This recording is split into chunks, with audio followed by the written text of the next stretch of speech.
भक्तगणों, आज आपको शिवपुराण में कोटि रुद्र संहिता द्वादश ज्योतिर्लिंगों तथा उनके उपलिंगों का वर्णन एवं उनकी दर्शन पूजन की महिमा। भक्तगणों, कल 16 जुलाई से सावन का महीना शुरू हो रहा है।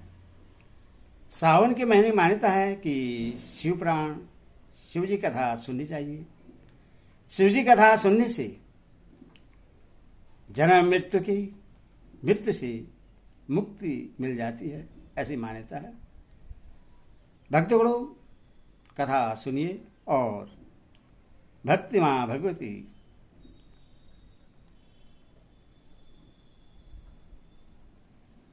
को लाइक एंड सब्सक्राइब जरूर करें। कथा सुनिए।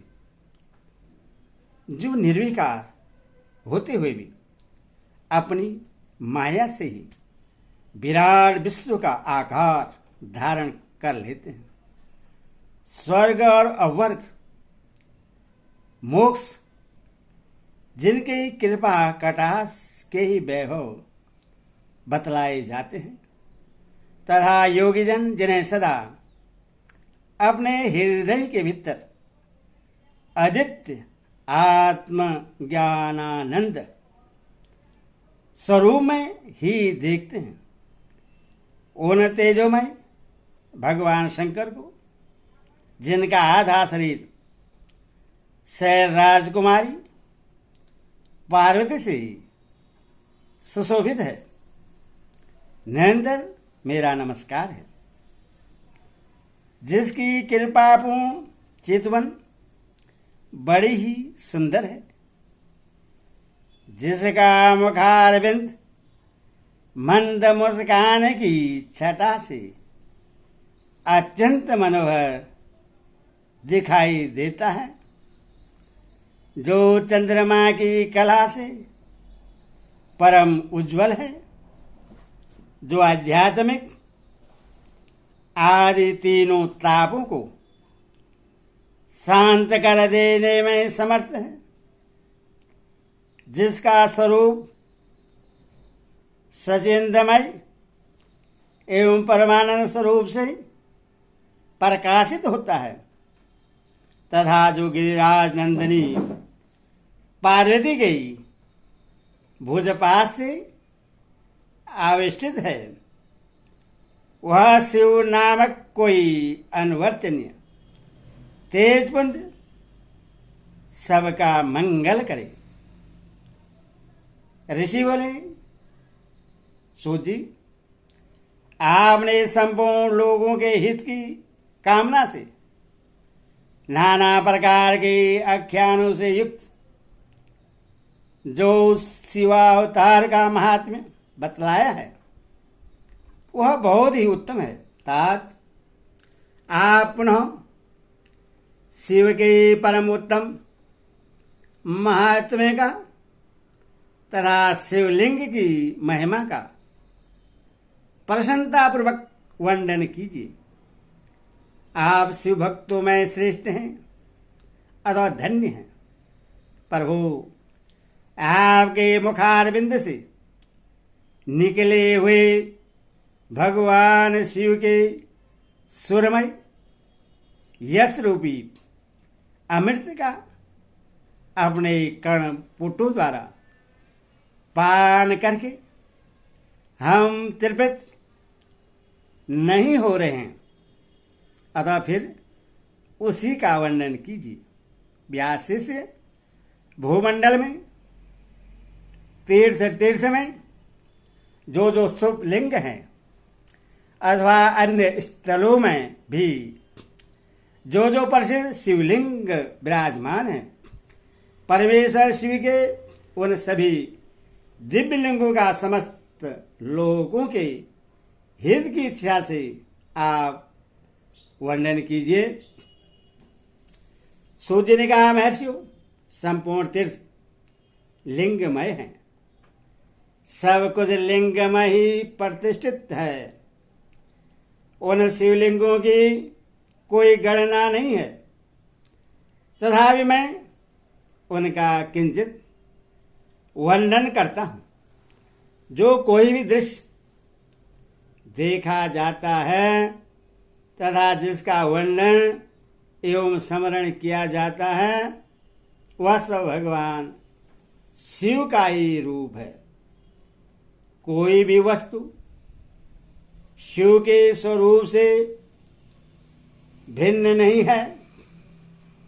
साधु शिरोमणियों, भगवान शंभु ने सब लोगों पर अनुग्रह करने के लिए ही देवता, असुर और मनुष्य सहित तीनों लोगों को लिंग रूप से व्याप्त कर रखा है।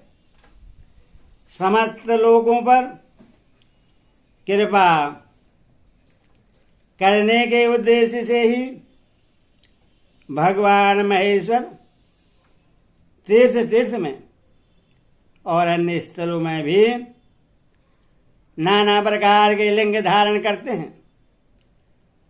जहां जहां जब जब भक्तों ने भक्तिपूर्वक भगवान शंभु का स्मरण किया तहां तहां तब तब अवतार ले कार्य करके वे स्थित हो गए।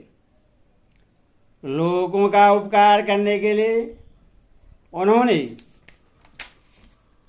स्वयं अपने स्वरूभूत लिंग की कल्पना की। उस लिंग की पूजा करके शिव भक्त पुरुष अवश्य सिद्धि प्राप्त कर लेता है।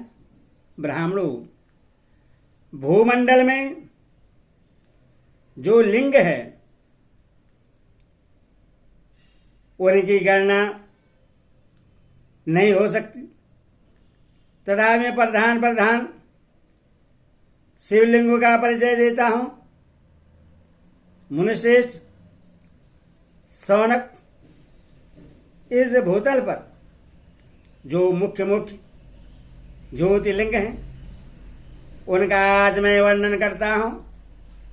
उनका नाम सुनने मात्र से पाप दूर हो जाता है। सौराष्ट्र में सोमनाथ, श्री शैलबल मल्लिकार्जुन, उज्जैन में महाकाल, ओंकार तीर्थ में परमेश्वर, हिमालय के शिखर पर केदार, डाकिनी में भीमशंकर, वाराणसी में विश्वनाथ, गोदावरी के तट पर त्रिभक्कम, चिताभूमि में वैद्यनाथ, दारुवन में नागेश, सेतुबंध में रामेश्वर तथा शिवालय में घुष्मेश्वर का स्मरण करें। जो प्रतिदिन प्रातः काल उठकर इन 12 नामों का पाठ करता है वह सब पापों से मुक्त हो संपूर्ण सिद्धियों का फल प्राप्त कर लेता है। मुनीश्वरों, जिस मनोरथ को पाने की इच्छा रखकर श्रेष्ठ मनुष्य इन 12 नामों का पाठ करेंगे वे इस लोक और परलोक में उस मनोरथ को अवश्य प्राप्त करेंगे। जो शुद्ध अंतकरण वाले पुरुष निष्काम भाव से इन नामों का पाठ करेंगे उन्हें कभी माता के गर्भ में निवास नहीं करना पड़ेगा। इन सब के पूजन मात्र से ही यह लोक में समस्त वर्णों के लोगों के दुखों का नाश हो जाता है और परलोक में उन्हें अवश्य मोक्ष प्राप्त होता है।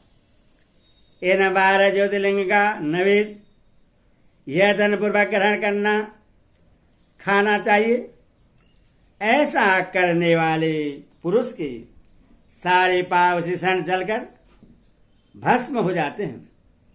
यह मैंने ज्योतिर्लिंगों के दर्शन और पूजन का फल बताया। अब ज्योतिर्लिंगों के उपलिंग बतलाए जाते हैं। मुनीश्वरों, ध्यान देकर सुनो। सोमनाथ का उपलिंग है, उसका नाम है अंत के ईश्वर। वह उपलिंग मही नदी और समुद्र के संगम पर स्थित है। मल्लिकार्जुन से प्रकट उपलिंग रुद्रेश्वर के नाम से प्रसिद्ध है और भिक्षु कक्ष में स्थित है और उपासकों को सुख देने वाला है। महाकाल संबंधी उपलिंग दुग्धेश्वर या दूधनाथ के नाम से प्रसिद्ध है। वह नर्मदा के तट पर है तथा समस्त पापों का निवारण करने वाला कहा गया है। ओंकारेश्वर संबंधी उपलिंग कर्दमेश्वर के नाम से प्रसिद्ध है। वह बिंदु सरोवर के तट पर है तथा और उपासक को संपूर्ण मनोवांछित फल प्रदान करता है। केदारेश्वर संबंधी उपलिंग भूतेश्वर के नाम से प्रसिद्ध है और यमुना तट पर स्थित है। जो लोग उसका दर्शन और पूजन करते हैं उनके बड़े से बड़े पापों का वह निवारण करने वाला बतलाया गया है। भीम शंकर संबंधी उपलिंग भीमेश्वर के नाम से प्रसिद्ध है। वह भी सह पर्वत पर स्थित है और महान बल की वृद्धि करने वाला है। नागेश्वर संबंधी उपलिंग का नाम भी भूतेश्वर ही है।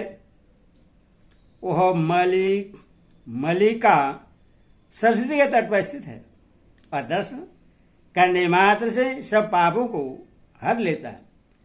रामेश्वर से प्रकट हुई उपलिंग को गुप्तेश्वर और घुस्मेश्वर से प्रकट हुए उपलिंग को व्याघ्रेश्वर कहा गया है। ब्राह्मणों, इस प्रकार यहाँ मैंने ज्योतिर्लिंग के उपलिंगों का परिचय दिया। ये दर्शन मात्र से पापहारिता संपूर्ण अभिष्ट के दाता होते हैं। मनुष्यरूप ये मुख्यता को प्राप्त हुए प्रधान शिवलिंग बताए गए। अब अन्य प्रमुख शिवलिंगों का वर्णन सुनो। ओम नमः शिवाय। ओम नमः